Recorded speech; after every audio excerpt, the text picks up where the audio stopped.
Eh bien salut à tous les amis, c'est Axino et aujourd'hui on se retrouve pour une nouvelle vidéo. Aujourd'hui encore on repart pour un petit tuto calculatrice. On va voir comment obtenir un lecteur d'images sur votre graphe 90 plus E.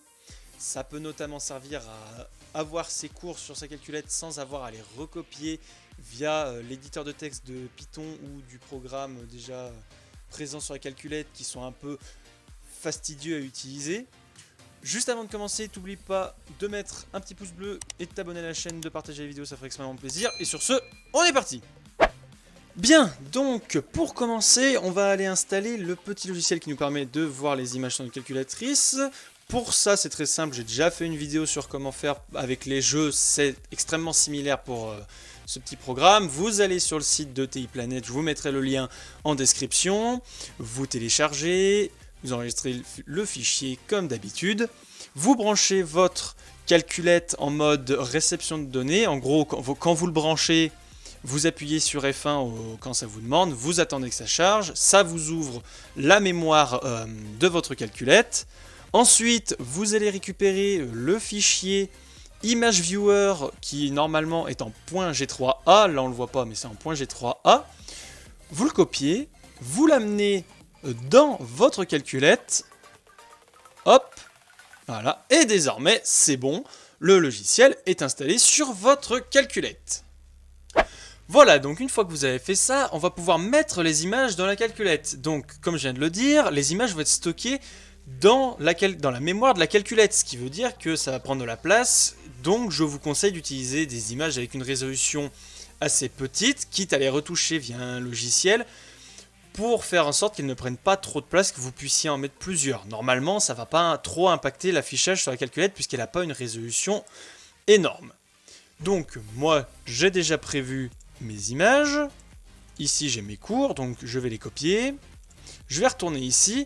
Une chose que je vous conseille de faire, c'est de créer un nouveau dossier pour pouvoir retrouver plus facilement vos images. Donc moi, je vais le créer. Je vais l'appeler par exemple photo.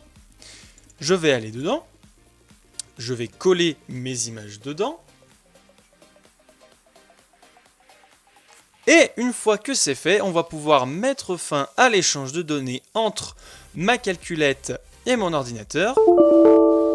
Voilà, c'est normal, le message, enfin, ça met un message d'erreur, mais pourtant ça s'arrête très bien.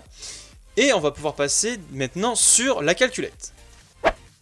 Alors, une fois que vous aurez mis fin à la liaison entre votre ordinateur et votre calculatrice, vous allez être sur ce menu là, donc le menu de lien. Il vous suffit d'appuyer sur menu pour revenir au menu principal. On va descendre et on va voir qu'on a une nouvelle application nommée Images.